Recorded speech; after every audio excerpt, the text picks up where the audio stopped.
Nous parlons de Kamchanga parce qu'aujourd'hui, les velléités qui tournent autour de l'espace de Kamchanga n'ont pas encore cessé. Parce que ceux qui ont été hier à Kamchanga, après la mesure du ministre national des Affaires foncières qui donnait injonction aux conservateurs des titres immobiliers et aux chefs de division du cadastre de la circonscription foncière de Goma, ils ne se sont pas arrêtés là-bas. Ils sont partis jusqu'à Kinshasa, où nous considérons Kinshasa comme mouroir de ces pays. Ils sont revenus de là avec je ne sais pas quel document qui leur donne encore droit de pouvoir avoir des prétentions sur cet espace. Et nous nous sommes dit que nous n'allons pas baisser les bras.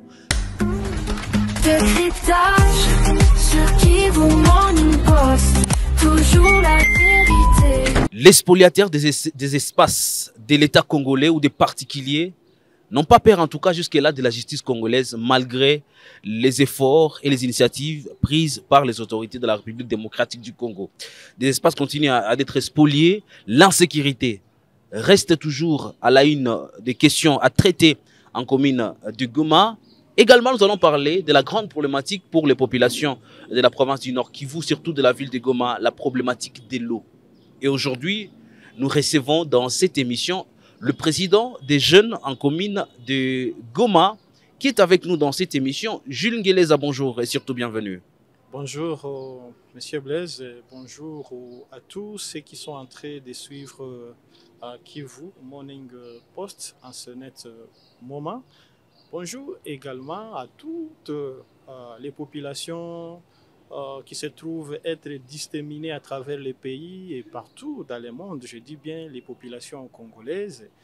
J'espère bien évidemment que Kivu Morning Post, en tout cas, c'est vraiment un programme qui est en train d'être suivi de partout dans le monde. La référence des informations à l'est de la République démocratique du Congo, on parle de la sécurité parce que c'est aussi une question assez importante et primordiale pour les populations. C'est quoi la santé de la commune de Goma en termes sécuritaires? Oui, messieurs les journalistes, il faut que le monde sache que la situation sécuritaire continue à peindre un tableau qui demeure reluisant. Parce que, pourquoi je l'ai dit, nous sommes tous dans la ville de Goma, et nous connaissons tout ce qui s'est fait. Même un bébé qui vient de naître aujourd'hui, à pareil instant,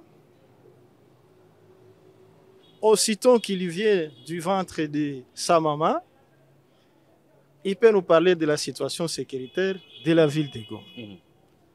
Parce que quand il est né, il est accueilli dans une situation qui n'est pas confortable.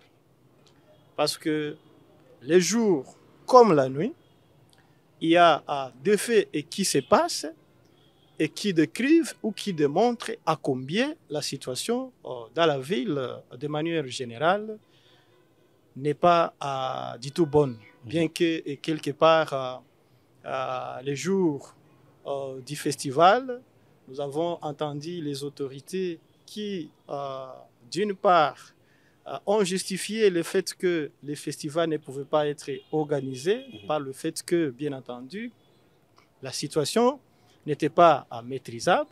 Et après quelques jours, elles sont revenues sur elles-mêmes en disant que la situation est tenable. On va parler des deux faits ici. Le premier fait, la commune de Goma est quand même loin du territoire de Nyiragongo parce que les autorités en commune de Karisimbi parlent de ces rapprochements entre la commune de Karisimbi et les Nyiragongo où les bandits se cacheraient. La commune de Goma est exclue, ça c'est le premier aspect.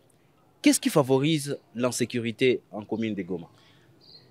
Eh bien, ceux qui disent que la commune de Goma est exclue, on se va tort. C'est ça ce que moi j'ai dit. Parce que, et puis c'est une commune résidentielle, il y a toutes les autorités en commune de Goma. Bien évidemment, cela ne doit pas faire en sorte que cette commune ne soit pas en fait, exposée ou ne soit pas classée parmi les entités où il ne fait pas bon pour vivre. Pourquoi je le dis? Parce que vous ne pouvez pas parler de la commune de Karisimbi sans parler de la commune de Goma. Vous ne pouvez pas non plus parler de la commune de Goma sans parler de la commune de Karisimbi. Pourquoi? Ce sont les entités qui sont très proches. Un fait qui se passe dans la commune de Karisimbi, pratiquement dans les quartiers Ndosho, celui qui est dans les quartiers Keshero se trouve aussi directement affecté. Et ça, je le dis avec preuve à l'appui. Tous ceux qui sont en train de se passer, tout le fait qui se passe du côté de Rwasama, dans les quartiers Ndosho, les mêmes faits, à la même minute qui se font à Rwasama, à la même minute aussi, ils se font dans la partie de la commune de Goma, à Rwasama partie de Goma. Donc, vous allez comprendre que tous les bandits, bien évidemment, qui sont, ou qui se cachent dans les territoires de Nyiragongo, qui sont dans la commune de Karisimbi, ils n'ont pas de barrière pour franchir dans la commune de Goma. Les gens disent que non, presque toutes les autorités sont dans la commune de Goma, mais vous allez vous rendre compte que même si elles sont là, leur présence ne fait pas en sorte que les populations de la commune de Goma ne soient pas en danger. Alors, nous qui vivons ici dans la commune de Goma, nous savons combien nous sommes en train de souffrir. Et ceux qui sont touchés directement, ceux qui sont dans la commune de Goma, quand on leur dit que vous n'êtes pas touchés comme Karisimbi, et parfois ils ont tendance à se rebeller parce que c'est comme qui dirait que on a tendance à chercher des solutions pour des situations qui se passent dans la commune de Karisimbi sans chercher des solutions aux problèmes qui se passent dans la commune de Goma. Un deuxième aspect de cette question de l'insécurité, tous les samedis, le maire de Goma présente des bandits. Comment vous réagissez par rapport à ça? Et pourquoi la situation ne change pas? Qu'est-ce que vous pensez? Bon, nous pensons que c'est vrai.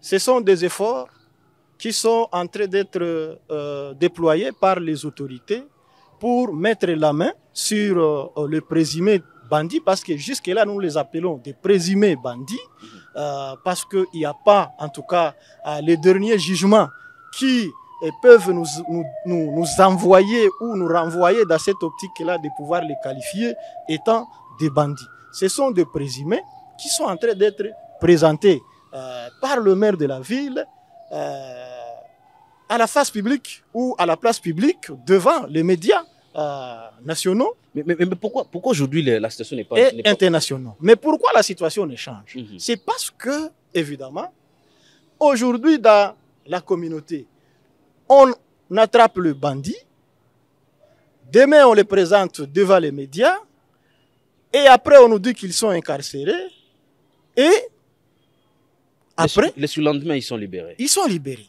Et nous nous posons la question de savoir pourquoi cette façon de faire les choses. Mais quelque part là, vous allez comprendre, messieurs les journalistes, que ce n'est pas, en fait, la faute du maire de la ville, c'est la faute de l'appareil judiciaire. Et c'est pour cette raison que nous nous sommes dit, si aujourd'hui, le maire présente le bandit, et demain, il n'y a pas les efforts qui sont consentis par l'appareil judiciaire, c'est qu'on fait une chose et son contraire. Et aujourd'hui, vous allez continuer à réclamer la sécurité. Demain, vous vous dites qu'il y a une certaine lueur d'espoir de trouver la sécurité.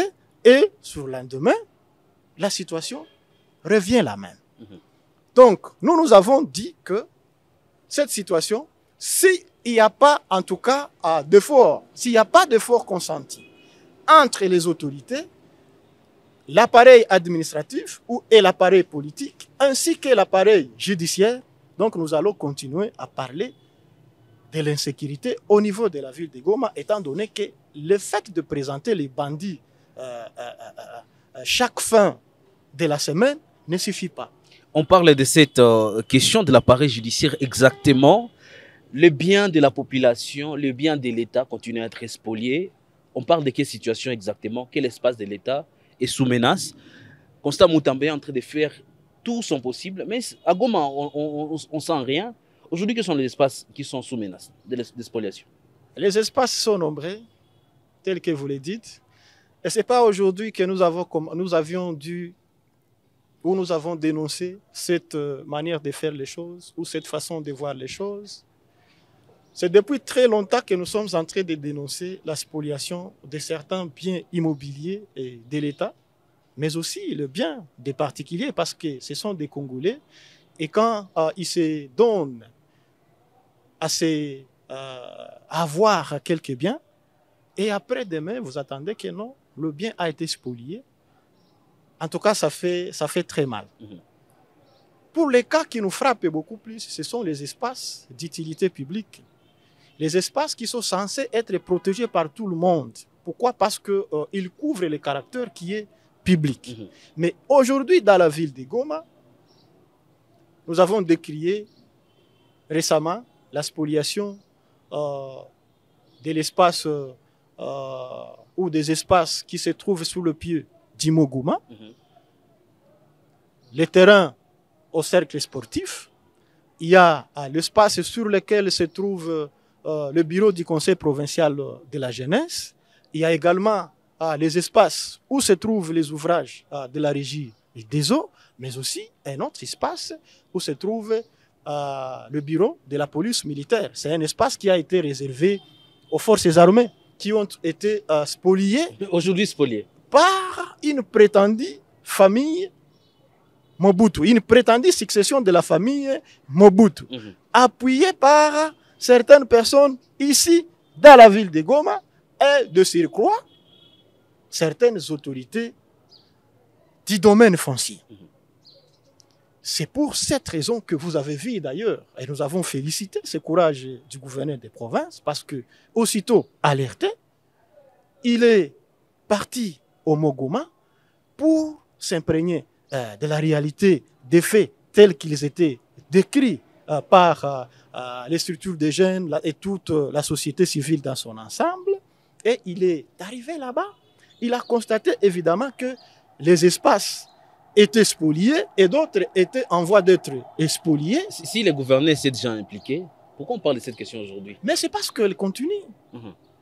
C'est parce que les constructions anarchiques qui étaient érigées sur cet espace continuent d'être visibles sur cet espace. La décision du gouverneur n'a pas suffi. La décision du gouverneur n'a pas seulement suffi. Pourquoi? Parce que le gouverneur a donné des instructions au procureur général de la République près la cour d'appel du Nord Kivu de mettre en action une commission qui doit se charger de cette question et, le cas échéant, mettre la main sur toutes ces personnes-là, sur toutes ces personnes qui se trouvent être dans ces groupes-là de prédateurs pour que finalement ils répondent de leurs actes. Pourquoi nous disons que l'espace, la menace continue à persister? C'est parce que, évidemment, la commission ne s'est pas encore totalement prononcée.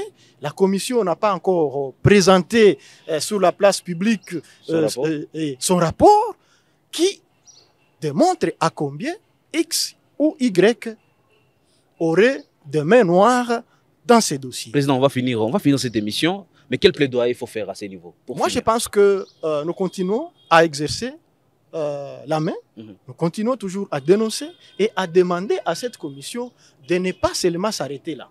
La commission doit s'étendre à d'autres espaces qui sont sous menace de spoliation. Nous parlons de Kamchanga parce qu'aujourd'hui, les velléités qui tournent autour de l'espace de Kamchanga n'ont pas encore cessé. Parce que ceux qui ont été hier à Kamchanga, après la mesure du ministre national des Affaires foncières qui donnait injonction aux conservateurs des titres immobiliers et aux chefs de division du cadastre et de la circonscription foncière de Goma, ils ne se sont pas arrêtés là-bas. Ils sont partis jusqu'à Kinshasa où nous considérons Kinshasa comme mouroir de ces pays.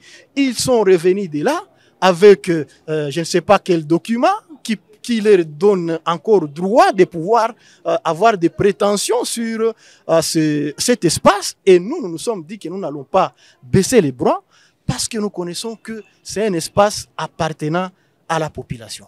il y a également le terrain Sotraki. Nous avons dit au gouverneur de province que ces terrains, c'est un espace des jeunes du quartier Keshero qui doit être protégé non seulement par la jeunesse de Keshero, mais aussi par le gouverneur des provinces. Parce qu'aujourd'hui, nous pensons que bien que l'autorité provinciale, le gouverneur civil en congé, est venu remettre ces stades entre les mains de la population, les mêmes velléités continuent toujours à se faire valoir. Il y a encore des jeunes qui sont sous les coups de menaces d'arrestation et que donc nous devons estimer que le gouverneur, étant l'autorité provinciale, pouvait aller dans le sens, pouvait emboîter les pas de son prédécesseur pour finalement sortir une mesure de protection afin de permettre exactement à tous les partenaires qui vont venir, qui sont intéressés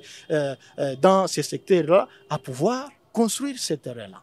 Et nous sommes dit aux jeunes, nous sommes dit à toute la population de Goma que nous devons nous unir. Nous devons être comme un seul homme parce que pour nous, nous avons dit que la défense d'un bien d'utilité publique constitue pour nous le salut suprême. Et cela doit nous caractériser. Nous devons braver la peur pour que nous puissions protéger ces espaces. Parce que si nous ne montrons pas la volonté de pouvoir les protéger, les autorités, finalement, ils ne feront pas.